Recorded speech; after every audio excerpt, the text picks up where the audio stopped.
आज जो बाबा ने सोमान दिए उसका वर्णन करते हैं, थोड़ा मनन करते हैं और चिंतन करते हैं। मैं आत्मा ज्ञान रत्न हूँ। अगर हम रोज मुरली का मनन मंथन करते तो हमारे अंदर ज्ञान आने लगता है, और ज्ञान आने से समझ आती है कि मैं कौन हूँ और मेरा पिता कौन है। और सबसे बड़ी बात है कि जैसे जैसे ज्ञान आता है वैसे वैसे विकार हमारे शरीर से चले जाते हैं। तो हम जो बाबा के खजाने हैं, जो रत्नों से भी बढ़कर हैं, जैसे इतने सारे सोमान जो बाबा देते हैं वो रत्न के बराबर है। तो मैं जैसे जैसे हम उनको धारण करते जाते हैं तो हम रत्नों को धारण करने वाली आत्मा बन जाते हैं। ज्ञान रूपी रत्नों को धारण करते हैं तो बहुत अमूल्य हो जाते हैं बाबा की नज़रों में भी, क्योंकि बाबा भी हमें अपने काम में लगाता है, फिर हम बाबा से कंबाइंड हो जाते हैं। और दूसरी बात है, हम दुनिया को भी बहुत कुछ दे सकते हैं, इस प्रकृति को दे सकते हैं, लोगों को दे सकते हैं। हम बिल्कुल अमूल्य हो जाते हैं, क्योंकि हमारा नेचर, स्वभाव सब कुछ बदल जाता है और हमारी जो अंदर की जो प्रकृति है, प्रवृत्ति है, सब बदल जाती है। तो जितनी सारी जो आत्माएं हैं उन आत्माओं में बिल्कुल अलग हम दिखते हैं, क्योंकि हीरा जिस तरह से चमकता है ना, हमारी चमक वैसी हो जाती है, हमारे चेहरे पर रूहानियत आ जाती है, हमारा ऑरा वाइट हो जाता है। और हम जब बात करते हैं तो हमारे मुख से मोती झड़ते हैं, हमारी बोली में मिठास आ जाता है। दूसरी बात है कि हम सबसे बड़ी बात है कि हम दूसरों को समझा सकते हैं। अगर किसी के वो चिंता है, विकार है, तो हम उससे अपने ज्ञान रत्नों से उसे हम समझा सकते हैं। मनसा सेवा कर सकते हैं, वाचा सेवा कर सकते हैं, कर्मणा सेवा कर सकते हैं। तो बहुत सारे अमूल्य रत्न को धारण करने वाली हम एक अमूल्य आत्मा बन जाते हैं। दूसरा जो है, मैं इन अमूल्य रत्नों का मूल्य समझती हूँ। तो अमूल्य रत्नों का मूल्य अगर हम नहीं समझेंगे तो हम इसे धारण नहीं कर सकते हैं, क्योंकि ये जो अमूल्य रत्न है रोज बाबा मुरली में हमें देता है, और रोज हमें पढ़ाने आता है, और रोज हम पढ़ते हैं बैठ करके। तो ये हमारे लिए अमूल्य रत्न है, क्योंकि ये ईश्वरीय विश्वविद्यालय है जहाँ हमारी पढ़ाई होती है, और हमारे जितने भी विकार हैं, जो हमारे विकार है वो ख़त्म होते हैं और बाबा के खजाने हमें मिलते हैं। हम इसके महत्व को जानते हैं, हम समझते हैं कि बाप हमें पढ़ाने आता है। वो बाप कौन है? वो भगवान है, वो शिव भगवान है, जिन्हें दुनिया मंदिरों में ढूंढती है और व्रत करती है, तप करती है, तभी भी वो नहीं मिलते, लेकिन हमें वो पढ़ाने आते हैं। तो ये कितनी अमूल्य है। मतलब समझो कि बाप के मुख से निकले हुए एक एक बोल बहुत अमूल्य है हमारे लिए। हम पहचानते हैं कि एक एक जो रत्न बाबा ने दिए हैं इसका मोल बहुत है। ऐसा खजाना हमें कहीं नहीं मिलेगा, धन दौलत सगे संबंधियों में कहीं भी नहीं मिलेगा। तो हम उनको बहुत संभाल के रखते हैं और समय पर उसे यूज भी करते हैं, क्योंकि यही ड्रिलिंग है कि अगर ज्ञान रत्न आपको मिला है, उसका मूल्य अगर आप समझते हैं तो समय पर उसे यूज करते हैं। ऐसा नहीं है कि हम उसे भूल जाते हैं। तो उसे जब तक ड्रिलिंग नहीं करेंगे, जब तक उन रत्नों को धारण नहीं करेंगे, तब तक क्या है कि हमें उनका मूल्य समझ में नहीं आएगा। तो इसे अनमोल समझ करके इसे धारण करना है। मैं आत्मा स्वदर्शन चक्रधारी हूँ। जब हम 5 स्वरूपों का अनुभव करते हैं, दर्शन करते हैं, सिर्फ दर्शन नहीं करना है। लोग क्या करते हैं कि 5 स्वरूप में फटाफट में जैसे अपने 5 स्वरूपों का दर्शन करते हैं और वापस अपनी दुनिया में आ जाते हैं। ऐसा नहीं करना है, वो 5 स्वरूपों में जाना है। उनके जो गुण हैं, देवता के क्या गुण हो सकते हैं, या अव्यक्त जो हम बाप दादा के साथ जब बिंदी स्वरूप में थे तो उस वक्त हमारे क्या गुण हैं। चमकता हुआ सितारा है, आप महसूस करें कि हम चमकता हुआ, बिल्कुल अलग से चमकता हुआ सितारा है जिसे बाबा अपने साथ बैठाते, तो उसे महसूस करें। फिर देवता में हमारे क्या क्या गुण होते हैं, देवताओं के क्या क्या गुण होते हैं, उन गुणों को धारण करना है। फिर पूज्य स्वरूप को अनुभव करना है। जब तक अनुभव नहीं करेंगे, जैसे विजुअलाइजेशन नहीं करेंगे, तो 5 स्वरूपों का कितनी बार भी हम ड्रिलिंग करेंगे, हमें वो फायदा नहीं देगा। फिर हमें जो 5 स्वरूप में एक और स्वरूप है ब्राह्मण स्वरूप में, कि हम पहले क्या थे और अब क्या बन गए हैं। फिर फरिश्ता स्वरूप है। तो कहने का मतलब है किसी भी सामान को जब तक हम धारण नहीं करेंगे, मतलब है कि समय पर यूज नहीं करेंगे। मान लीजिए मैं कहती हूँ मैं शांत स्वरूप आत्मा हूँ लेकिन मुझे गुस्सा आता है, मैं शक्ति स्वरूप आत्मा हूँ लेकिन मैं निडर नहीं हूँ, मैं डरपोक हूँ, तो फिर वो सामानों को धारण करने की कोई मतलब नहीं होता है। तो सामान धारण करने का मतलब है उसे इतना ज़्यादा उसको मनन करना, इतना मनन करना कि वो ब्लड की तरह हमारे शरीर में बहने लगे और हर वक्त हर क्षण हमें याद रहे। तो बाबा ये भी कहते हैं कि जब भी आपको टाइम मिलता है, मतलब है कि काम तो हम हाथ से करते हैं, लेकिन दिमाग जो होता है व्यर्थ बातों में जाता है। तो मुरली के एक एक सोमान को हम याद करें और उसका मनन करें। जैसे जैसे मनन करेंगे और जैसे जैसे यूज करने लगेंगे, क्योंकि कोई भी चीज़ अगर जब तक यूज नहीं करते हैं तो उस चीज़ की कोई वैल्यू नहीं होती है। क्योंकि हम जब तक कलम सामने पड़ी है, हम देख रहे हैं कलम है, लेकिन लिखना नहीं शुरू करेंगे तो उसकी क्या यूज हुई। तो उसी तरह से अगर मुरली को हमने पढ़ लिया और हमने समझ लिया, लेकिन जब तक उसे हमने यूज नहीं किया तब तक उसकी कोई वैल्यू नहीं है। तो उसको यूज करना है।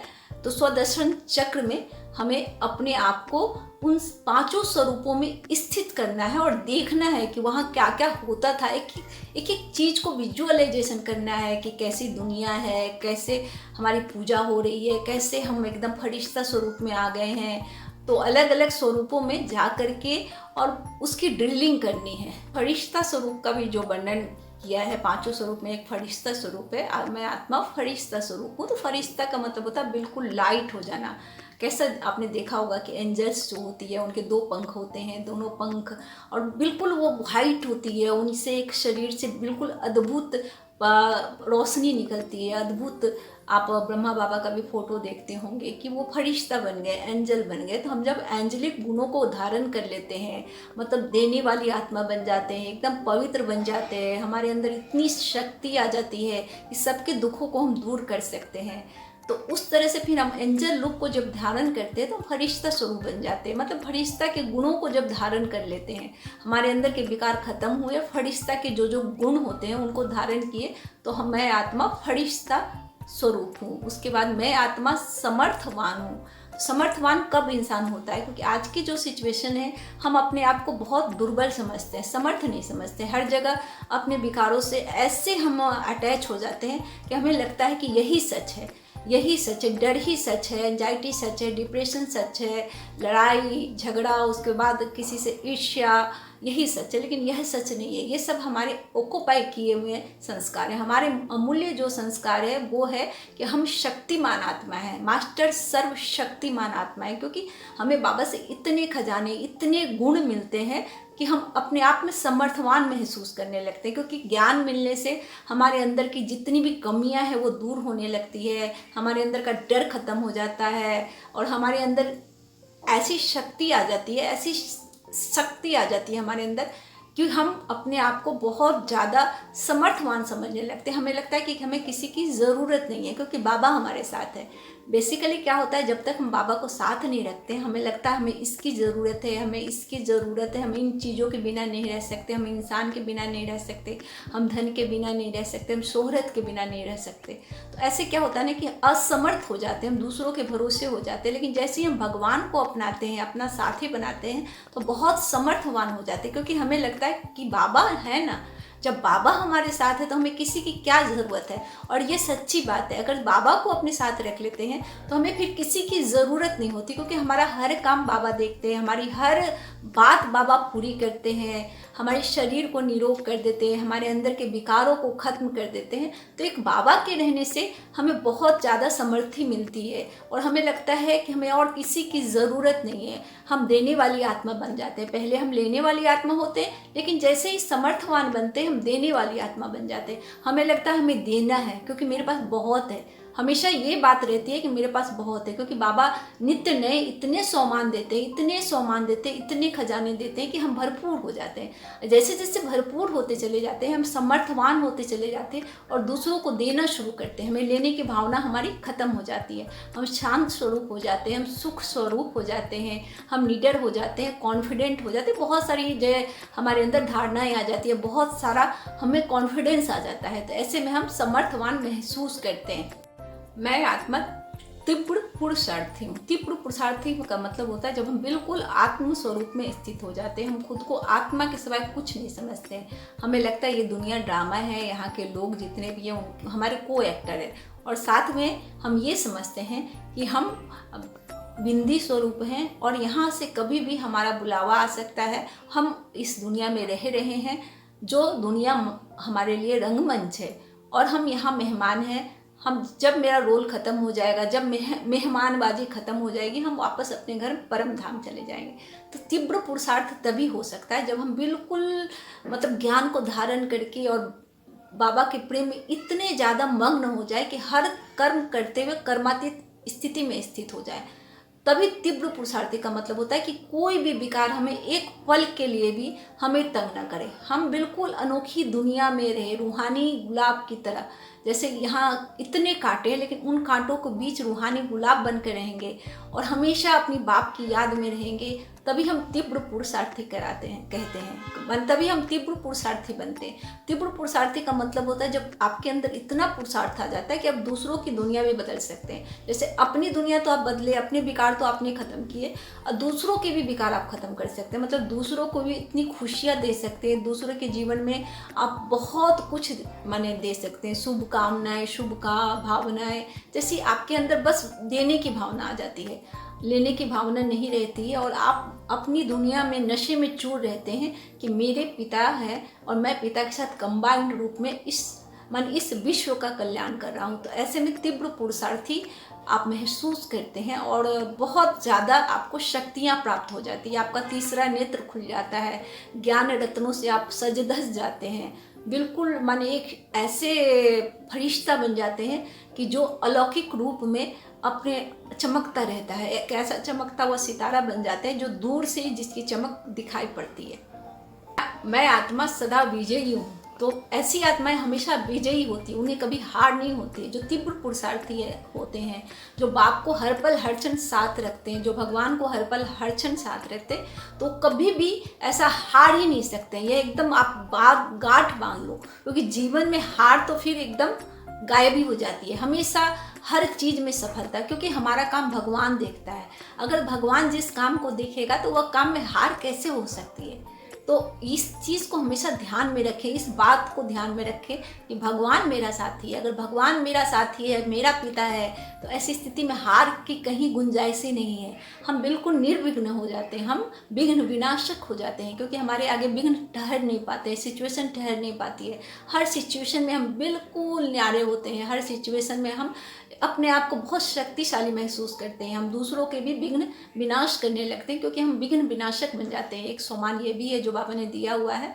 तो हमेशा विजयी ही हमारे गले का हार बन जाती है। हारना तो फिर हम भूल जाते हैं। ऐसे तो हम लाइफ में ज़िंदगी भर हारते ही रहते हैं जब तक बाप को साथ नहीं रखते। लेकिन जैसे ही बाप को साथ करते हैं, बाप से लगन लगाते हैं, उनके ज्ञान रत्नों को धारण करते हैं, हम हमेशा विजयी होते हैं।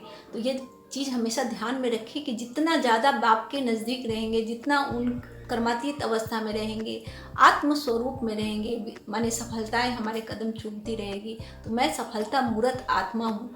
यह सम्मान आज का नहीं है, लेकिन यह बहुत इम्पॉर्टेंट सम्मान है जो हमेशा अपने आप को देते रहना चाहिए, क्योंकि सफलताएं हमारे लिए हैं। बाबा कहते हैं आपकी तो सफलता हुई पड़ी है। इस सोच के साथ अगर हम अपने ये जीवन में आगे बढ़ेंगे तो हमें कभी भी हारना नहीं पड़ेगा। मैं दिलाराम की दिलरुबा आत्मा हूँ। तो बाबा हमेशा कहते हैं कि मैं माशूक और आप आशिक हो। तो हमें इसी स्थिति में रहना है कि दिलाराम की दिलरुबा हूँ, कि बाबा जितना दिल में हमें बिठाते हैं, हम जितना दिल में उनको बिठाते जाते हैं, वो अपने दिल में हमें बिठाते जाते हैं, क्योंकि वो हमें बहुत प्यार करते हैं। इतना प्यार करते हैं कि हर वक्त हर क्षण वो हमारे लिए हाजिर होते हैं। आप सुबह अमृत वेले देख लो, कभी आपको अलार्म लगाने की ज़रूरत नहीं होगी, बाबा खुद उठा देंगे। मुरली के समय बाबा आपको पढ़ाने आ जाएंगे। फिर दिन में जब याद करो, किसी भी समस्या में याद करो, ऐसे हाजिर होते हैं जैसे आप उनके दिल में बसे हुए हो। इस नशे में चूर रहना है कि मैं बाबा की दिलरुबा हूँ, मैं और मेरा बाबा। तो बाबा के दिल में बसने का मतलब समझते हैं आप? कितनी बड़ी बात है कि भगवान ने अपने दिल में बसा रखा हमें। यह बहुत रूहानी नशा चढ़ता है जब हम बाबा के दिल में बसने लगते हैं, बाबा हमारे दिल में बसने लगते हैं। हम और हमारे बाबा के बीच में कोई नहीं आ सकता उस वक्त। तो यह नशा रहे कि मैं दिलाराम बाबा की दिलरुबा हूँ, मतलब वो मेरे माशूक है, मैं उनकी आशिक हूँ। आशिक ऐसे होते हैं कि अपने माशूक के अलावा उन्हें कुछ नज़र नहीं आता, दुनिया नज़र नहीं आती, धन दौलत कुछ नज़र नहीं आता। हमें भी ऐसा ही होना चाहिए, हमें कुछ नज़र नहीं आना चाहिए। सिर्फ बाबा और बाबा की दी हुई जो ज्ञान रत्नों की जो दुनिया है, वो दुनिया में हमें रच बस जाना है। बाबा के ज्ञान, बाबा की बातें, बाबा का स्वरूप, हमेशा यही हमें चिंतन और मनन करना है। तो वैसे में क्या होगा, बाबा हमारे दिल में बस जाएंगे और हम बाबा के दिल में हमेशा के लिए राज करेंगे। बाबा तो ऐसे भी कहते हैं, आप मेरे गले का हार हो, आप मेरे दिल में बसने वाले हो, आप मेरे बागीचे के रूहानी गुलाब हो। माने इतने सम्मान बाबा देते हैं, क्योंकि वो बाबा अपने बच्चों से बहुत प्यार करते हैं, बहुत ज़्यादा। अपनी तरफ से अगर जरा भी हम प्यार करते हैं उनको, बाबा ये भी कहते हैं कि तुम बच्चे अपना एक कदम बढ़ाओ, 99 कदम मेरा है। मतलब एक कदम भी अगर हमने बाबा की तरफ बढ़ा दिया तो 99 कदम बाबा का आ जाता है। तो जितने भी बाबा के बच्चे इस चीज़ को, इस बात को, इस एहसास को महसूस करते हैं, आपको भी महसूस करना चाहिए। अगर आप महसूस नहीं करते हैं, अपने दिल को यह भरोसा दिला दीजिए कि मैं दिलाराम बाबा की दिलरुबा हूँ, मैं भगवान का बच्चा हूँ या बच्ची हूँ। ऐसी स्थिति में आपके जीवन में कभी भी कोई विघ्न नहीं आएगा, आप हमेशा निर्विघ्न रहेंगे, सफलताएं आपके कदम चूमेगी, आप हमेशा निरोग रहेंगे, हमेशा खुश रहेंगे, शांत रहेंगे। तो आज के जो सामान है वो धारण करने हैं और मुझे कमेंट बॉक्स में आपको लिख के बताना है कि आपने कौन सा सामान धारण किया है और कौन से सामान की प्रैक्टिस की है। देखते हैं हम। ओम शांति।